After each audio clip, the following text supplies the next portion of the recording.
Hello students, कैसे हैं आप सब। Welcome back to my YouTube channel Shashi Sharma PhD. और आज की वीडियो में हम स्टार्ट करने वाले हैं एक नया चैप्टर, एक नया टॉपिक, और वो है इलास्टिसिटी ऑफ डिमांड। मांग की लोच क्या होती है।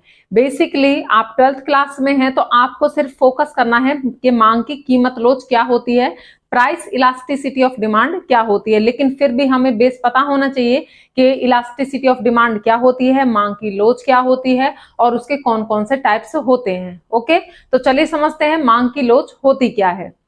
तो देखिए, मांग का जो नियम था वो हमें ये बता रहा था कि कीमत अगर बढ़ेगी तो डिमांड है वो कम हो जाएगी, और कीमत अगर कम होगी तो डिमांड क्या हो जाएगी, बढ़ जाएगी। यानी कि वो हमें ये बता रहा था कि किस दिशा में डिमांड में चेंज होगा। यानी जो इलास्टिसिटी ऑफ डिमांड है, मांग की लोच है, वो ये बताती है कि कीमत में, प्राइस में चेंज होने की वजह से जो डिमांड है आपकी उसमें कितना चेंज होगा। यानी कि क्या बता रहा है, कितनी मात्रा में, कितनी मात्रा में, हाउ मच चेंज होगा। ये नहीं बताएगा कि किस दिशा में चेंज हो रहा है। मांग की कीमत लोच आपको ये नहीं बताएगी कि किस दिशा में चेंज होगा, ये बताएगी कि चेंज कितना होगा। ठीक है, जैसे फॉर एग्जांपल मान लीजिए आपके प्राइस जो हैं वो 50% बढ़ जाते हैं। क्या हो गए, 50% बढ़ गए। अब ये तो हमको पता है प्राइस बढ़े हैं तो डिमांड कम होगी, लेकिन इस चेंज की वजह से जो आपकी डिमांड है वो कितने परसेंट कम हो गए। मान लीजिए वो 40% ही कम हुई है,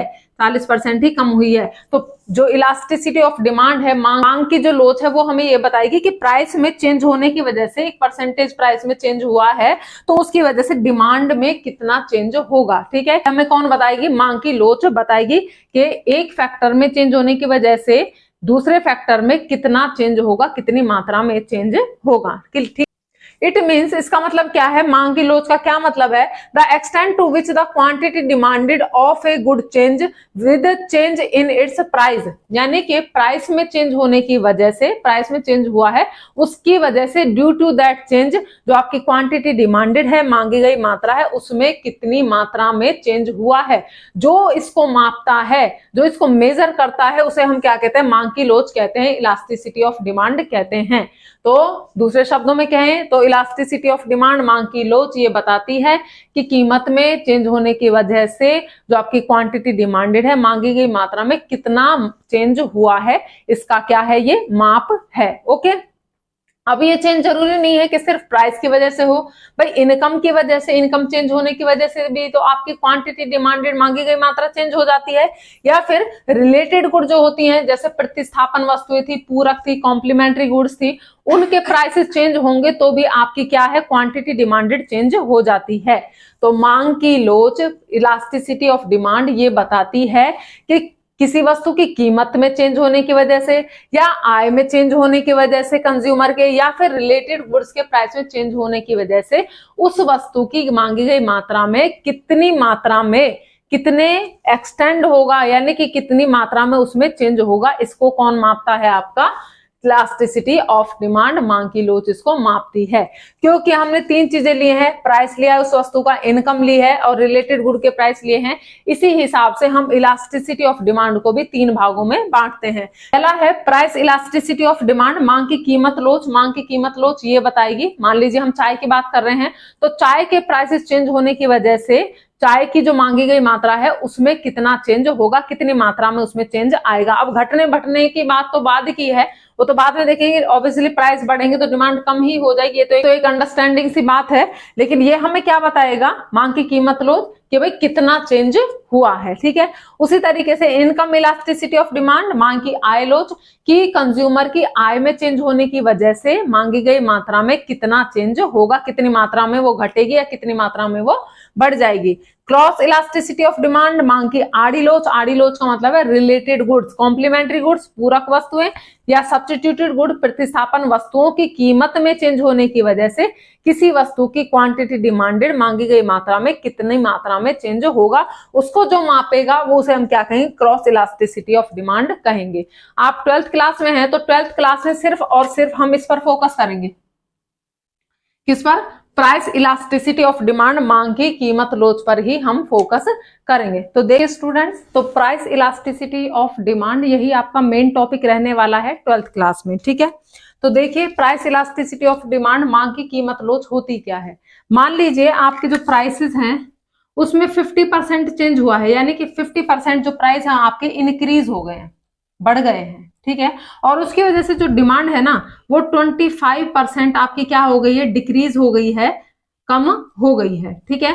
ऑब्वियसली प्राइस बढ़ेंगे तो डिमांड कम ही होनी है। तो प्राइस इलास्टिसिटी ऑफ डिमांड क्या कहता है कि आप जो परसेंटेज चेंज इन डिमांड है उसको, परसेंटेज चेंज इन डिमांड को परसेंटेज चेंज इन प्राइस से क्या कर दीजिए, डिवाइड कर दीजिए, तो आपके पास क्या आ जाएगा, प्राइस इलास्टिसिटी ऑफ डिमांड आ जाएगी।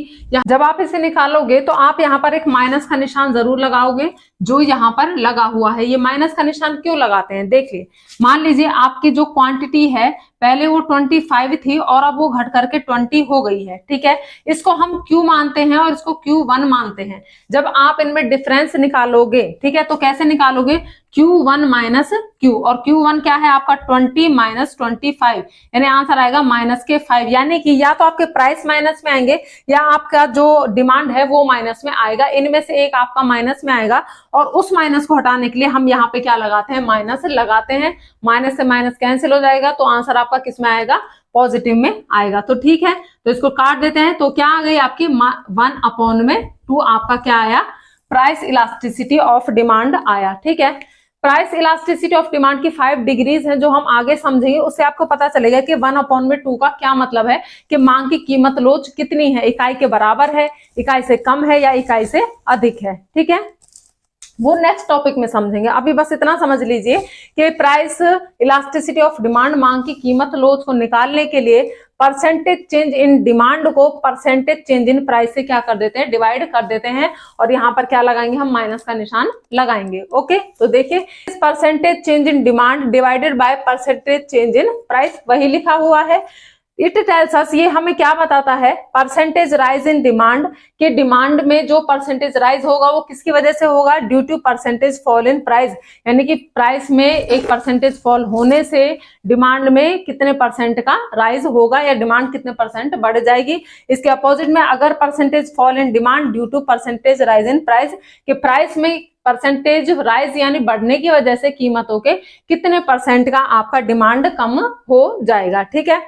It tells us the change in quantity, और ये हमें ये नहीं बताएगा लॉ ऑफ डिमांड की तरह कि भाई किस दिशा में चेंज हुआ है, किस डायरेक्शन में चेंज हुआ है, अपोजिट डायरेक्शन में हुआ है या सेम डायरेक्शन में हुआ है।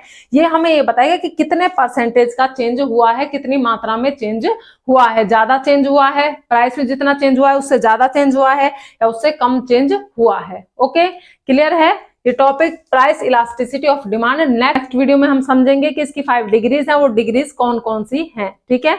तो इसको अच्छे से नोट डाउन कर लीजिए, नेक्स्ट वीडियो में मिलेंगे। चैनल को सब्सक्राइब कीजिए, वीडियो को लाइक कीजिए और अपने फ्रेंड्स के साथ शेयर कीजिए।